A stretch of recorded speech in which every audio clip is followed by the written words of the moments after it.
Okay, Ricardo. So I don't have any Antria updates because I haven't checked in with that stuff lately, and it's our first show in a long time. So we just barely got prepared in time. So I think we should just get started with. How about this? I'm just going to go to the site for a second, and then I want to check out the Kube Pug stuff, and then you walk me through the code, and then maybe you can talk about it. So here we Cool. go. All right, there we go. Cool. So What do we got? Where do I let start? me think. Okay. So the first thing it's to understand, I think, how Kube gets its own database, right? So some programs, they have their own static database, and what Kube does today, it goes to Kubernetes API Swagger. It gets the full Swagger API, and it tries to get all of the APIs that were deprecated in the middle of that. So scroll up a bit. Okay. Go Here we to. go. I'm just opening my notes up over here. Oh my God, it's been so long. 31. Okay, so Swagger, Kube Pug, Swagger, and then I scroll up. This is how it works today, right? But it's gonna change. But let's take a look on how it works today. Okay. So go to the package store. You can store Swagger store. Okay. Yeah, and open the store.go. Let's take a look into that. All right. So there may be somewhere, someplace saying download something, whatever. No, new store from file. Okay, it tries to download first. So sorry, Jay. Go to YouTube's. I don't remember my whole code, my own code. Okay. No, and downloader.go. Yeah. So can you see there is like this base URL in the file in the beginning? So if you copy paste this and assemble this URL with like the version, the release, right? So and you enter, you are gonna see the whole generated Swagger of Kubernetes API. Like for those who don't know what the Swagger is, it is a generated file based on, I guess, OpenAPI v2 or v3. Okay. From right, but that's like that's a JSON with the whole Kubernetes API definitions, right? Yeah, it's the You whole. can correct me, Jay, because I think it is, but I don't know. I think so. Yeah. I assume it is. Yeah. All right. So base URL. So let's go here and see, right? So if I go. Yeah. You need to assemble the whole URL, right? So you use the base URL / the version / the file URL on this file that you are. Okay, let me see. So let me open up a new terminal here. Here we go. So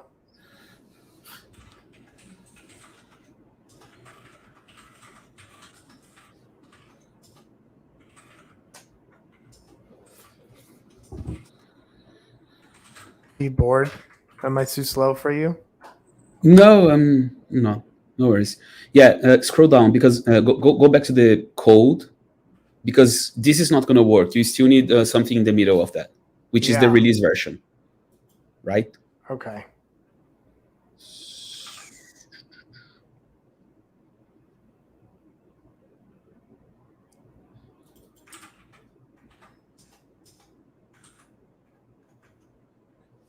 Where did I put the code? Here it is. Yeah. Open the line 46 that you have closed. You have fold closed. Yeah. Here it is. Okay. Yep. So you need base URL / the version that you are trying / the file URL, right? on line 66. So what's the version? Is it version like 1.21 or something? Yeah. So here's the I thing, just right? do that? One of the Yeah. yeah, one of the things of Kubernetes that's hold on, go back to the You did it. I cool. got it. Yeah. So one of the things of Kube Pug, when I started doing that, I was trying. There wasn't that deprecation API, that thing that gives you warnings.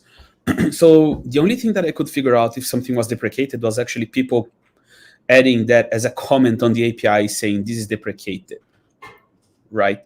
Yeah. So if you try to grab the deprecated word on the Swagger JSON,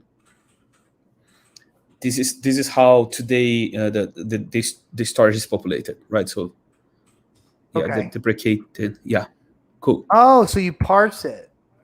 Yeah, this is how it works today. Okay, so you go.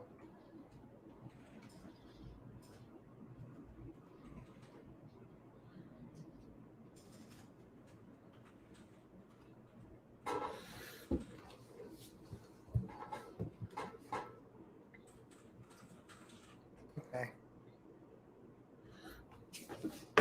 Got it. I got it. Okay. Yeah. And then based on that, I can get like the group version kind and all of the other things that I need on Swagger, right? But the things that I don't get in Swagger, as an example, is like when this API was deprecated and when it was deleted, unless someone put on the comment, or what's the replacement. So all of these things, they are random. We don't have kind of a standard on the comments on the Kubernetes API.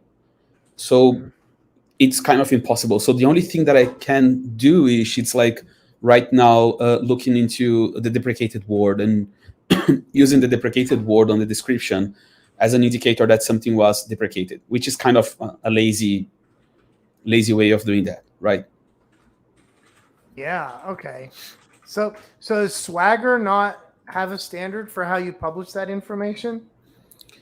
I think that's not about Swagger, but that's about how people they add comments to the Kubernetes API, right? On the structures, because Swagger is assembled from the structures in Kubernetes API, right? In the comments. Okay. And some people they add the deprecated word, others they don't. Some folks they add like what's the replacement or when it was deprecated, and others they don't, right? So this is how it was done some time ago, like when I started Kube Pug, but some things they have changed, and we are gonna get into there in some moment, right? Okay. I see you gave me this. You sent me this deprecations.k8s.church. Yeah. This is the new one. This is how it's generated today. And I'm gonna go through this one because this is gonna be the new release of Kube Pug using this new way of generating the store, which is much more reliable. Okay. So Kube Pug, though, that in general, what are the inputs and outputs? Okay, so why do I need to run it in Helm? Why can't I just? I think actually not Helm, but the idea was like you do Helm template to generate all of your YAML manifests, and you can pass as a standard input for Kube Pug, right? Okay. God, this is a lot of work maintaining this, Ricardo. Do you maintain this by yourself? Yeah, me and actually Carlos is helping me. Jesus.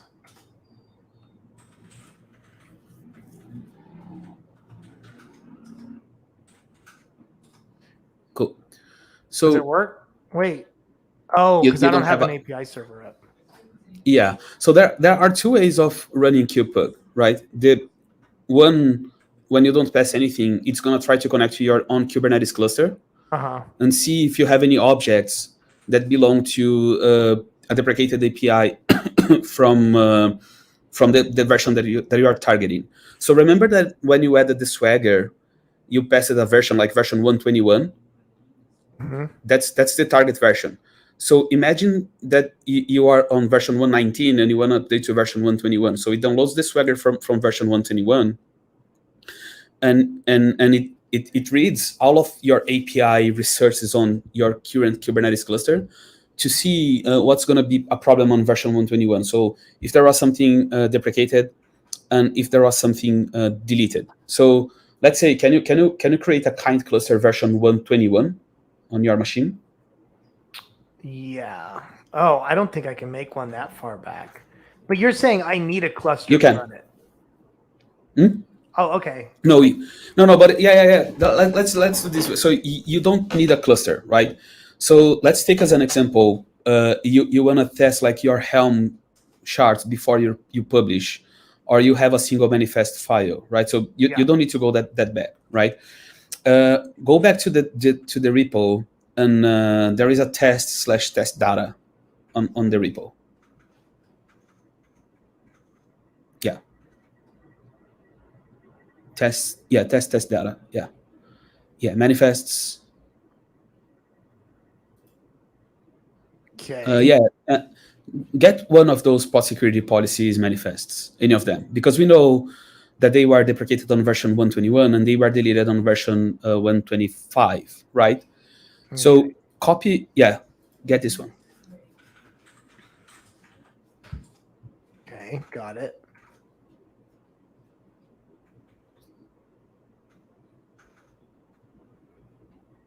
Cool.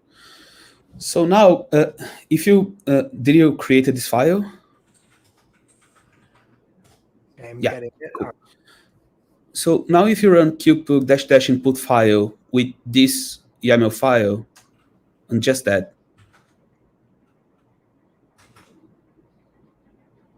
input - file. Yeah. Cool. Go for Woo! it. Yeah. Look at So that. it's saying that was removed, right? Because it's targeting, you didn't pass it any Kubernetes version. So it's targeting the latest main master branch, right? Okay, and if I Now, go to, and let's just do a positive control here. So if I do something else.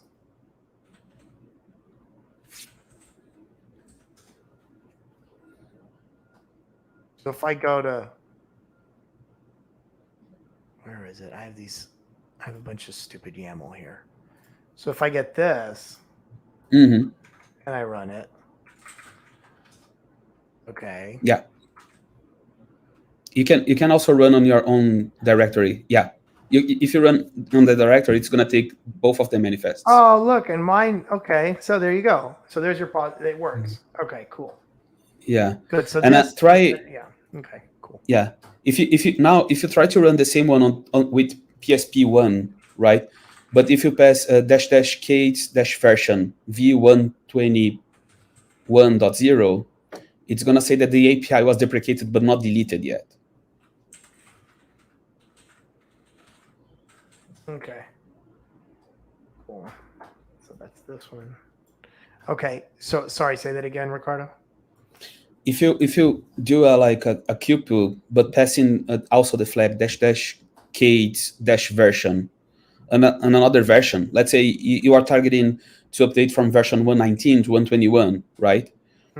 It's gonna download the Swagger from version 121 and apply. So it's gonna say, hey, this is deprecated, but it's not gonna be flagged as deleted, as you've seen on the deleted one. Kate you need to pass like version 1 v121 121.0. You have one. Got 0. Yeah. Cool. What if I do 121? Does it just guess for me? Oh, okay. All right. Cool. So could not download. Okay. Can you pass the PSP one instead of your Nginx one? There you go. Yeah. So can you see? Yeah, it's deprecated but not deleted, right? Yeah. Because on version 121 it was deprecated, not deleted. Yeah. So then, okay. Then what if I do, and then if I do like 25, now it's going to give me a different result. It's going to say, wow, this is a nice. That's something that'll get your. This will get your blood pressure up. Look at that. That's scary, man. Yeah. Jeez, Ricardo. Sorry. Halloween costume. Hey, who joined? We haven't. Somebody's watching. There are 2 people watching. Nobody watches our show anymore. Sorry. Nobody likes us. Can I make it a banner? I don't care. Where is everybody? How do I make it? Like, you can make it a ticker. Hold on, Ricard. Then I'll let you take over after I make a ticker. No worries, Jay.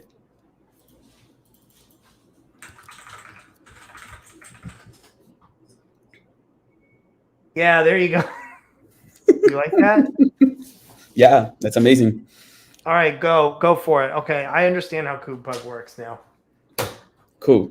I'm just taking notes. I'm just hanging out now. Cool. So this is how it works, and but today that there are some problems with this approach. So the first one is we don't have a lot of how can I say it? We have a lot of false positives and false negatives, right? The false negatives, it's because some folks they don't add the deprecated word on the description, right? And some false positives, it's because the only API group that we get, it's like the Kates.io API group, right? Because it's the one that we care, and that's the one that we actually know what's going on. But there are some projects that, due to some historic reasons, I think that external DNS is one of them, that they use the Kubernetes.io API group instead of using that x-Kates.io. Remember that one? Mm-hmm. So I go to the API, to the Swagger, and I say, hey, I have this API, which is like external DNS.Kates.io. And because it doesn't exist on the Swagger, I flag it as deleted, right? Because it is Kates.io, and I cannot see it on the Swagger JSON.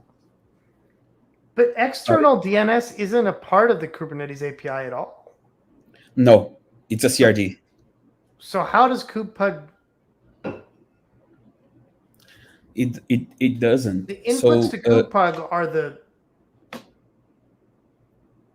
is the actual API Swagger from Kubernetes itself, right? Yeah. So why is external DNS relevant to anything? No, think this way, Jay. We have two kind of API flagging, right?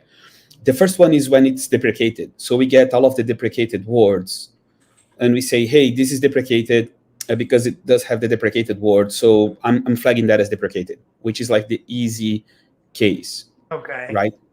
The second one, it's when you delete. And how Kube Pug does today to know when an API is deleted? I go to Swagger and I say, hey, I have this group version kind. But because that API is deleted, it doesn't exist on Swagger anymore. So I can say, hey, if it doesn't exist on Swagger, then this API is deleted, right? Okay. But external DNS using the group Kates.io, which is the only one that we care, the group and the subgroups like networking.kates.io or storage.kates.io, what happens is that external DNS, I think it's external DNS, I can't remember, but external DNS becomes valid for us, right? Because it does have a valid group. And then I go to Swagger because, hey, that's my source of truth today. And I can't find external DNS because external DNS is a CRD, right? So what happens? That was what my question was. Yeah, exactly. Okay. So what happens is that I flag it as deleted because I cannot find that on Swagger. Okay. So that's how it happens today using Swagger. That's one of the problems. The other one, it's like API services, aggregation API.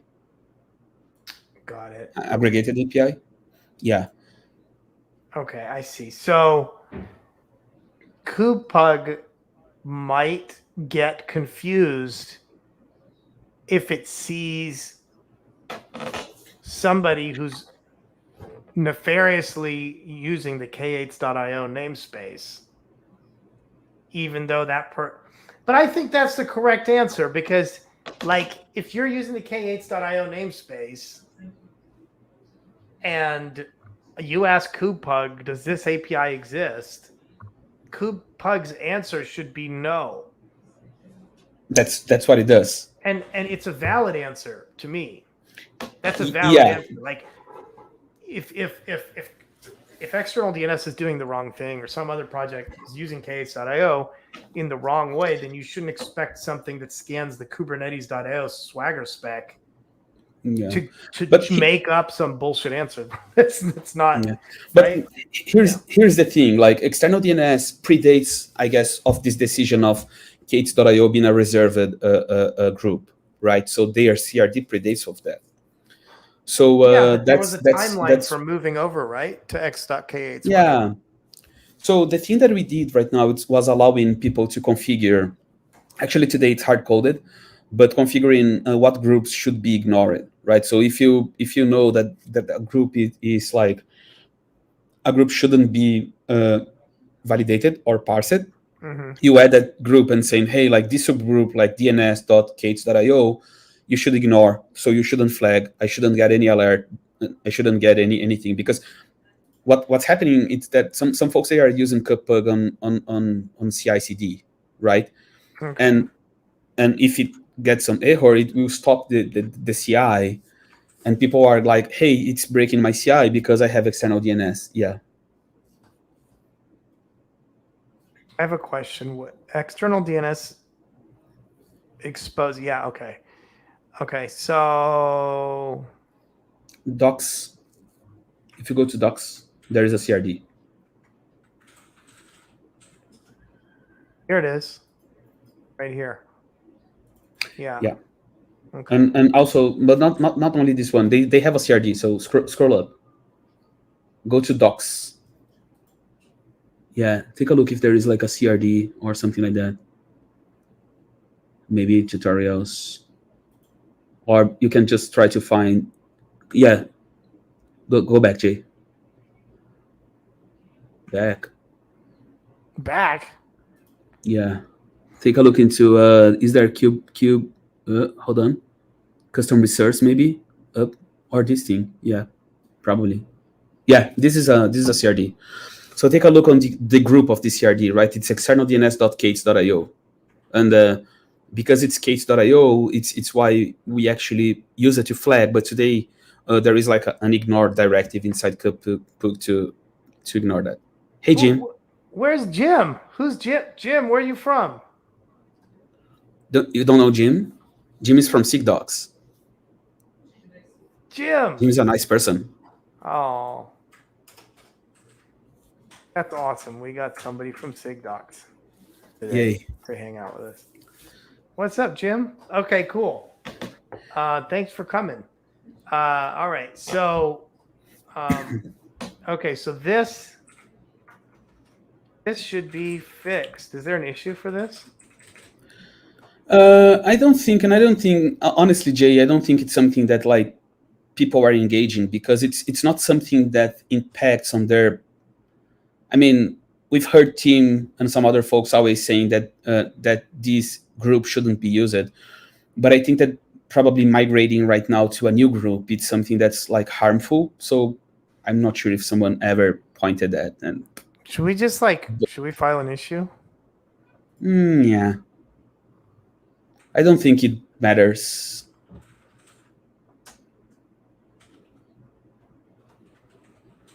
But if you wanna get into that, go for it. I don't know. I figured we should at least have an issue.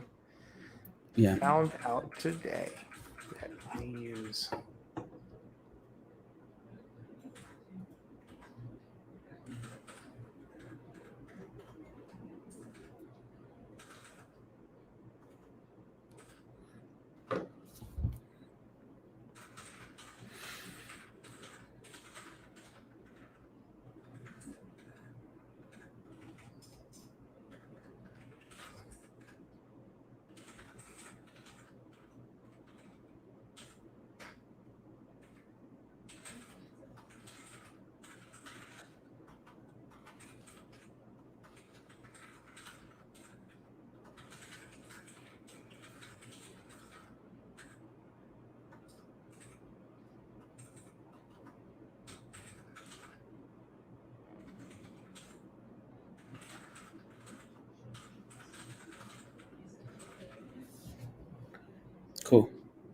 Okay.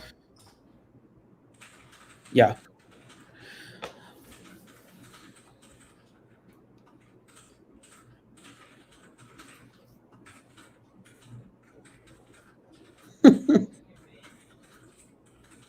How about that?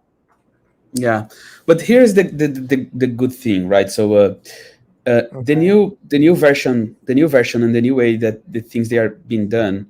Let's take a look into how. Hey Arno, hey, Arnaud, we have a lot of folks, man. Arnaud, me and Arnaud, me and Arnaud pretend to be each other's children on Fridays. Okay, No, I should join those meetings. go on. Yeah. So what? All right. Yeah. So here's the thing. I think that 2 years ago, Jordan started to do that warning API that when you use something that's deprecated, the API will point you saying, "Hey, you are trying to apply pod security policy, and this is going to be deprecated in version 121," as an example, right? So I got some time and started to dig how those things they are done, or if at least they are related, and go open the GitHub repo of Kubernetes API. Jay. Let's do some walkthrough there, like github.com/kubernetes/API. Can I just maybe. open the code? Yeah. Like just do it in VS Code. Yeah. All right. Let me switch to VS Code. That'll be easier.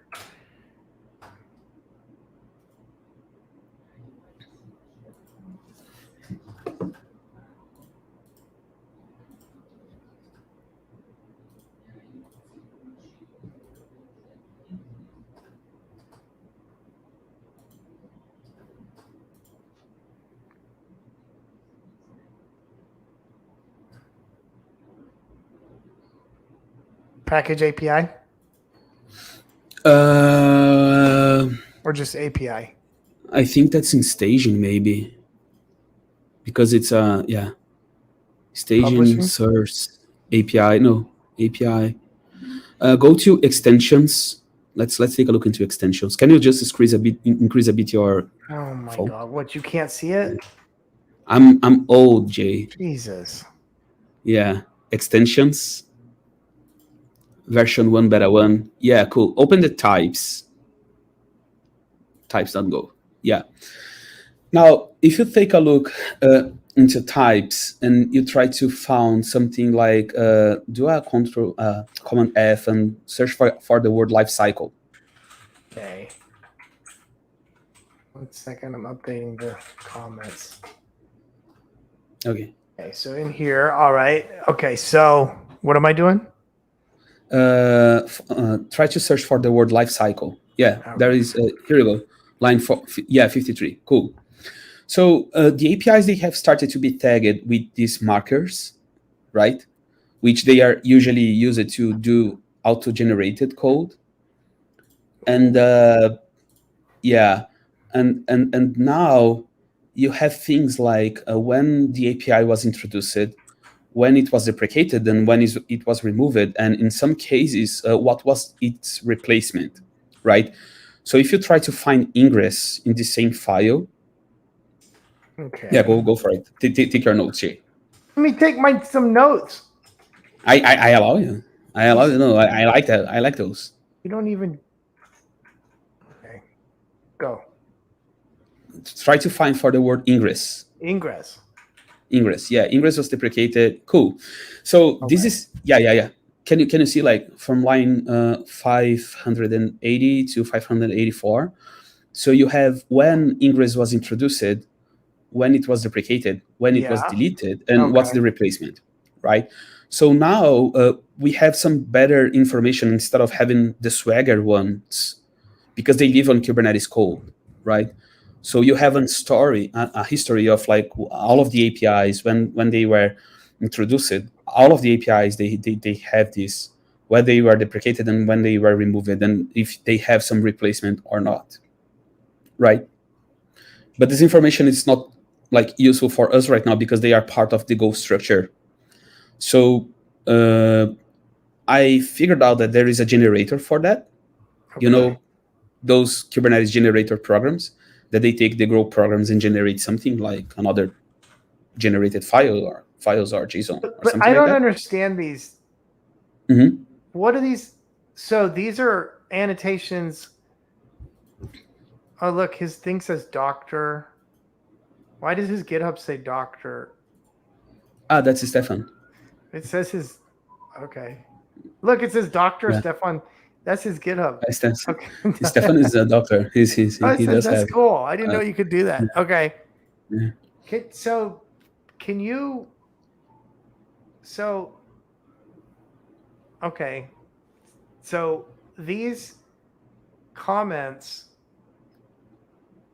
are saying what do these do? Like, what do these? I don't know what these do. Okay, so what they are saying is Are that these let's all? talk and Here's my first question, Ricardo. Are these all like arguments to this Gen client thing? Is that how this works? no. So No. let me so how this works. Let's take KubeBuilder as an example, or something else, or even Kubernetes, right? So Kubernetes needs some interfaces to say that an API is actually a client.object or a runtime.object or something like that, right? So Yeah. it needs a bunch of functions like the deep copy, the from and to, and something like that, right? Yeah. So in Rust, you have the macros stuff, right? That you can define a macro. And some other languages you have something like that, a template. But in Kubernetes, you don't have it, right? So and that's something that I have learned recently as well. They have this concept of generator, which is a program that reads those markers like the plus gen client or the plus Kubernetes something, Yeah. and then you generate new Go files like this doc generated that you have just up the type swagger, But the, these are the types that you want. compile time directives. When you see these pluses, this runs to the Go compiler, as I recall. No, Or they don't. no, they They don't. don't. Okay. So who No, reads there this? are, yeah, there are some that does and some that don't. So take a look into. Can you scroll up your file a bit? Your the left side, your Yeah. browser, your file browser. So there is a staging. There is probably a controller Jane or something like that. If you scroll down, so open that. Yeah, controller Jane, code generator, code generator. Yeah, this one, code, code. Yeah. So those are the generators that we have, right? So those are programs that reads those markers and they generate files Yeah, but inside. the compiler has to read these first to call the generators, right? No, that's not something we have those. If you So do, these run before compilation. yeah, that make generate that we have on Kubernetes as an example when you are developing a new API. Oh yeah, I So remember that. so the So make gen so the make compiler can generate do that. parse. We wrote our own parser for Go files in Kubernetes. Yeah, you may have a generator that runs when the compiler runs, which is like I know that there is a stringer, but I think I so thought the marker anytime you is had different. like a // plus or something, it was like a directive to the Go plugins. I could be wrong though. Okay. No, that there is a specific marker. I think there is a / generate, but the Yeah. / generate it's not this one, right? So this one it's like Yeah, I'm pretending thinking to be of the this slash. one. Yeah, like Yeah. there's I've used this before, like with something like I yeah, like I'm thinking of that. This one I'll show you.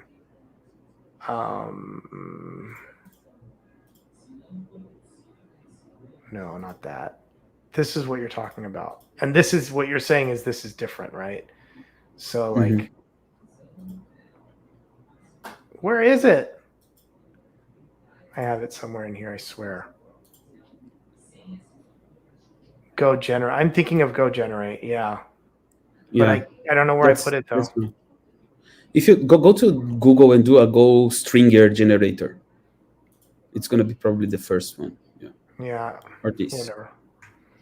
Yeah. Go generate. Yeah. Yeah. Mhm. I'm thinking of this. Yeah. Yeah. And this is Yeah. different. This is, yeah.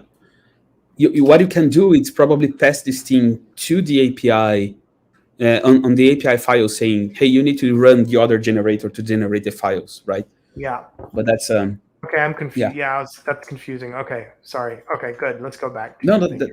that's okay. Okay. Yeah, but that's anyway. So this is how the APIs they are marketed today with what is introduced, deprecated, and removed, right? Uh-huh. And if you take a look into to your file browser on the left side, I figured out that there is this pre-release lifecycle gen. Yeah. So this pre-release lifecycle gen, it's a generator that when it's run, it will generate for a Kubernetes release the required methods for saying if an API is deprecated or not, right? So that's implementing the interface or something like that. So it does read those markers and it generates these the required files when you are calling runtime the API, right? So when you do kubectl something, it will call those methods to see, hey, this is deprecated or not. Okay. Right. I don't remember what are the methods, but I will try to figure out later. So Okay. the thing that I did was go back to that Kubernetes deprecations Kubernetes church. Let's take a look into that thing now. Yeah, that's in your browser. Yeah, cool. So based on that information, what I have started to do and play was like, hey, can I extract this information and turn it into a JSON? Because Kube Pug knows how to read the JSON, right? And that's exactly what this thing is. So I run that generator, that pre-release lifecycle. I have modified that, and I generate a JSON that now I have all of the deprecated APIs. So based on you copy this code into, or you vendor it?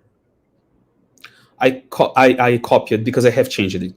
I have changed it a lot. Okay, but so I have borrow staging source kits.io code generator. I have copied and cleaned it up and fixed some bugs that I found on it and push it back to upstream.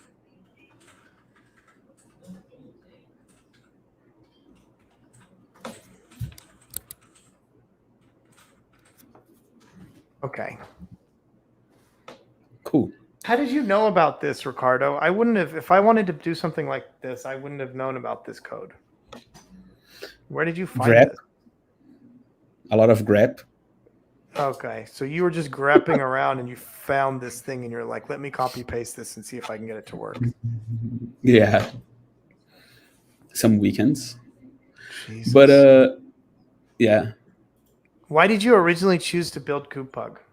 I mean, what did you just want like a really hard project to work on for fun, or were you like, you really this is actually a fun story. So it was pandemics. I was trying to learn Go. So if you take a look into the starting code of Kube Pug, it's just like a mess. It's horrible, no tests, like a bunch of things. And Valerie Lindsay posted something about discussing how we could make the deprecations easier to the users. Like how could we make the journey of users easier on getting what's deprecated or not, right? So I can't remember if you remember that Valerie she wrote a blog post on Kubernetes.io saying about deprecations, and I was like, let me see if there is a way of checking if I have something that's going to be deprecated on my cluster, and also trying to learn Go. So that's how it kind of started. I was just trying to make it like trying to learn Go and make it easier for the users to migrate. Okay. So okay. God, this must have taken you a lot of time. This is not mine. This was developed by Kubernetes. I just copied. But to reverse engineer this is not trivial. No, it's not. Because how would you do that? Like you would have to like get this. Let's see if we can reverse engineer it.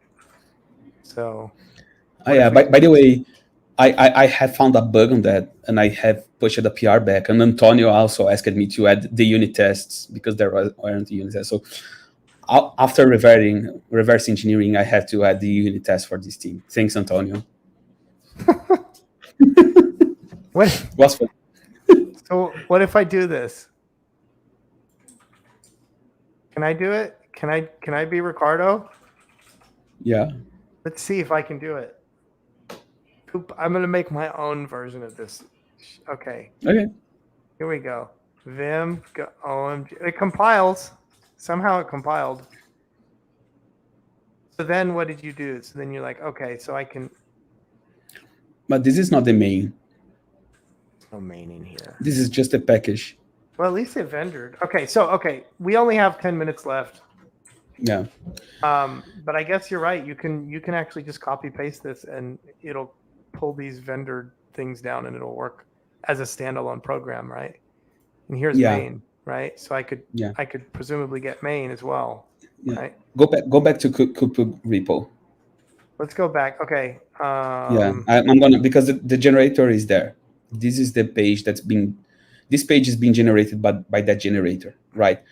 So if you go to Kube Pug generator, this is the copied code, and I have added some information on where these things they came from, and some changes that I did. So if you take a look into the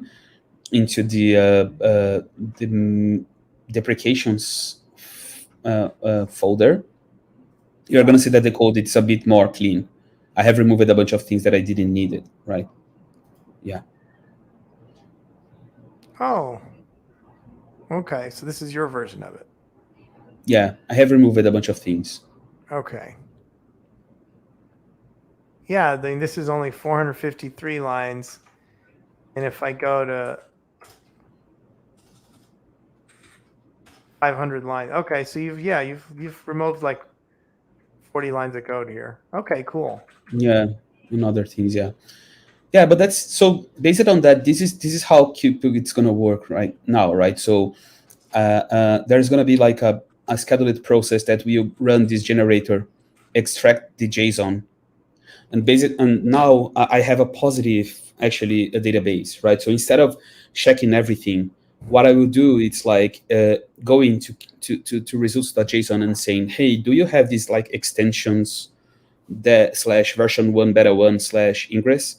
And if you do, is it deprecated? Is it deleted? If you don't, I know that this is not an API, a Kubernetes API, so I will ignore you.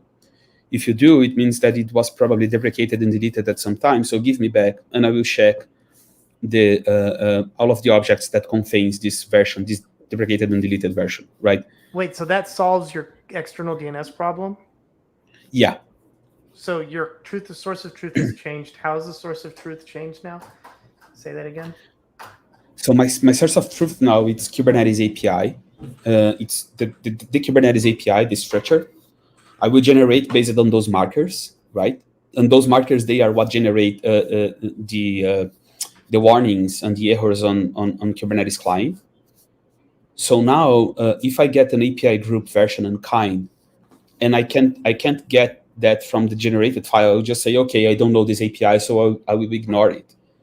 Because now I know everything that was deprecated and deleted on the Kubernetes API because they are marked in the code, right? And that's because of this church thing.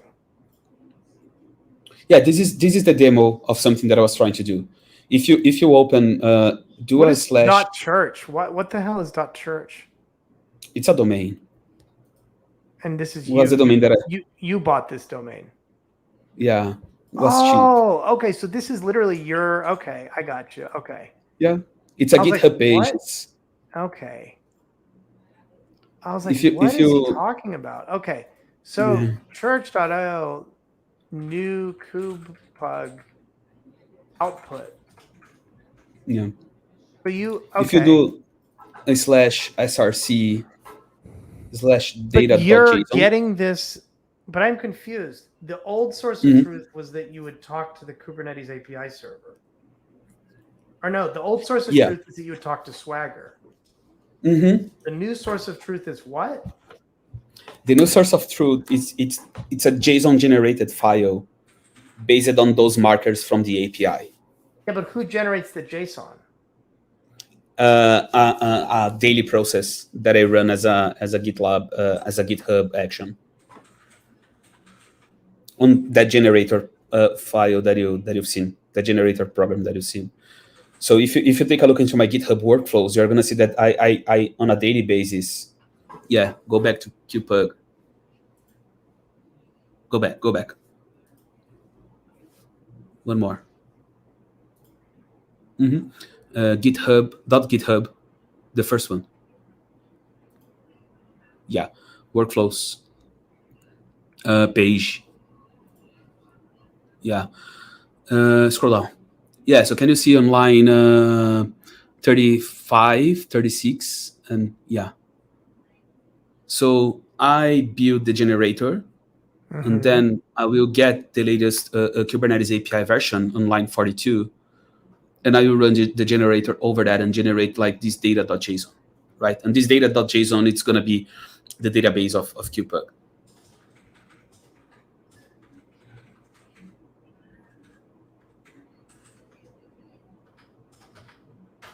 I got it. Okay. Yeah. So, if you go, because you use this dynamic daily generator thing nowadays, why is this output better than what is in the Swagger spec? First of all, it's really small. It is really, really small because it just contains the deprecated APIs. Second, it is more reliable in the sense that I know that this actually lives on Kubernetes code, right? And Kubernetes code uses this information to generate warnings and errors, and people, they are supposed to, when they are deprecated and deleting the APIs, to mark the APIs with these markers, right? So it is when you also say markers, what do you mean? I thought this / plus sign. The / plus sign that you showed me at the beginning. Yeah, that's a code marker, right? It's called marker. At least that's what I think. So these are deterministic. So the root problem then.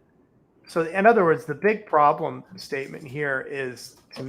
So the real problem that you're solving here is that this information content is not in the Swagger spec. Exactly. That's the problem. Okay. I don't, and this one now, when it's generated, now I know actually that this API belongs to Kubernetes core if I have it on the results.json, so I can eliminate anything else like external DNS or something like that. And I know when it was deprecated and deleted, so I can even do semantic version a comparison to see, like, you are asking me version 121, and I can say, hey, this was deprecated on version 122, so you can still use that on version 121 as an example. I got it. Okay. I got it. I understand. Yeah. I feel so smart now. You are. This is great. You are my idol, Jay. I'm your friend. You are my idol, Ricardo. Yeah. Okay, okay. We're at 50 minutes. Is there anything you want to show us before we go? We got an extra 5 minutes for emergency. No, if you open this data.json, you're gonna see how it looks like, and you're gonna see that's much more simple. So if you go back to the add this, go back to the deprecations and add them in the end of this /src /data.json Oh, yeah. Wow. Okay. And you're gonna see this is the generated file from this generator. So if you paste it on some JSON parser, whatever, you're gonna see how small it is, right? So it's like 61K instead of a Swagger of like 10 megabytes. Oh yeah, it's way smaller. And it's all structured, right? So you have the introduced, the deprecated, the removed, and the replacement. It's 2,000 versus 1. Yeah, it's like it's like an order of magnitude, 2 orders of magnitude less. And it's much more reliable. Yeah, okay.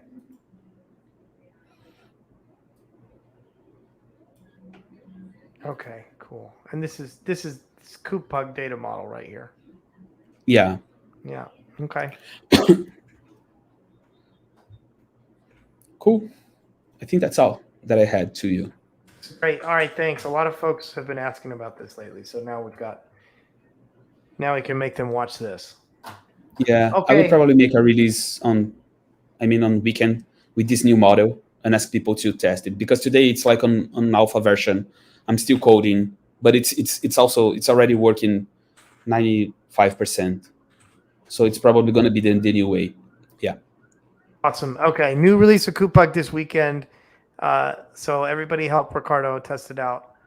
And we're back. Entree Live is back. So come back next week, next Wednesday. We're going to go look at the Windows Kube proxy with Demon and the new Windows Service Proxy that we've been playing around with.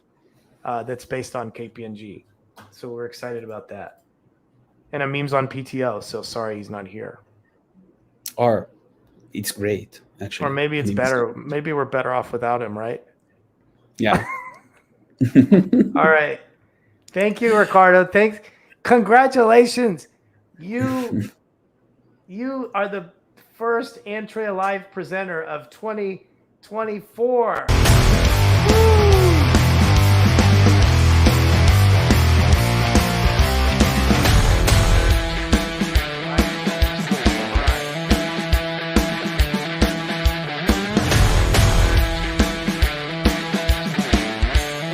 Next time.